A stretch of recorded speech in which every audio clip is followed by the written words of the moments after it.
Tamam.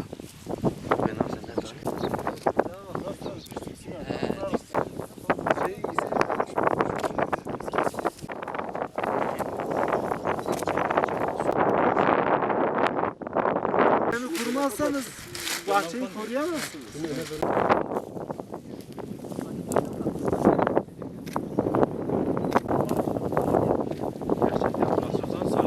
TRT Park alanındayız. Buraya geçen yıl 100 dekarlık bir örnek kapanma meyve bahçesi yapmıştık. Birçok meyve çeşidinin, meyve fidanı çeşidinin olduğu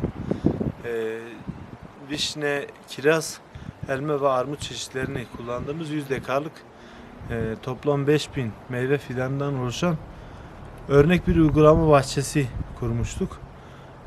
Tabi bunun dışında malumunuz 300 tane de çiftçilerimize örnek 5 ve 10 dekarlık kapalı meyve bahçeleri kurduk.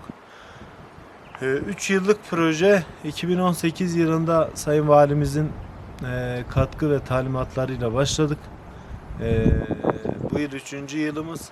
Toplam 6000 dekar Ağrı'da 6000 dekar alanı meyve fidanıyla buluşturduk. Toplam Ağrı'da 225.000 meyve fidanını toprakla buluşturmuş olduk. Çiftçilerimizle birlikte. İnşallah biz Ağrı meyve verecek diyoruz. Bu projeye hem çiftçilerimiz hem bizler yoğun bir emek veriyoruz ve inanıyoruz. İnşallah Ağrı'da meyvecilik faaliyeti de ciddi bir tarımsal faaliyet alanı olarak çiftçilerimiz tarafından yapılıyor olacak. Her geçen yıl ilgileri artıyor. Biliyorsunuz Ağrı mevsim olarak kış şartlarının ağır geçtiği bir ilimiz. Dolayısıyla meyvecilik konusunda çok cazip bir il değil. Fakat biz Sayın Valimizin destekleriyle kendi çiftçimize hem tarımsal çeşitliliğimizi arttırma adına hem çiftçimizin meyvecilikle ilgili ön yargısını kırma adına, insanımızın ön yargısını kırma adına bu projeyi yapabiliriz dedik. İlk yıl 50 tane müracaat aldık. Tabi bu projede özel idare kaynaklı, özel idaremizin desteğiyle, kaynağıyla yapıyoruz. %80'ini hibe veriyoruz. %20'si de vatandaş çiftçi katkısı şeklinde yürüyor. İlk yıl 50 tane çiftçimizin talebi oldu, müracaatı oldu. Onlarla 50 tane kapan meyve bahçesi kurduk. 2018'de, 2019'da 100 bahçe müracaatı oldu. 103 bahçe.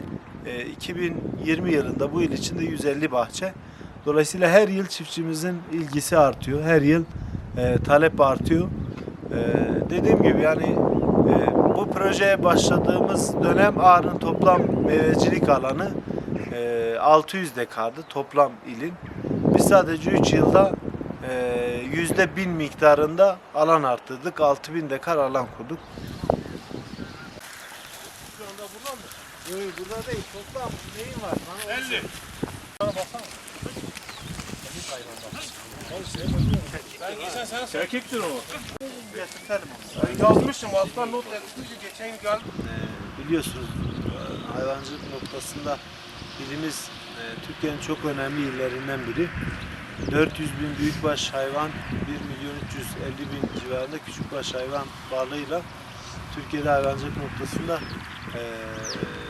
çok önemli biri. Ürettiği et miktarı noktasında Türkiye'de en fazla eti üreten 8. il, 28 bin ton et üretimiyle. Bu da işte Şeref Bey gibi yetiştiricilerimizin fedakarlığıyla, gayretiyle oluyor. Şeref Bey örnek bir çiftçimiz. Sürekli irtibatlıyız, sürekli görüşüyoruz. 80 başlık bir işletmesi var. Damızlık hayvan üretimi ve çok güzel damızlık hayvan üretiyor. Zaten işletmenin kendisinde de göreceksiniz. Biz böyle çiftçilerimizi, üreticilerimizi, yetiştiricilerimizi ziyaret ediyoruz. Sürekli sahadayız. Ağrı Tarım Orman İl Müdürlüğü bütün ekibiyle sürekli sahada. Tarım Bakanlığı sürekli sahada.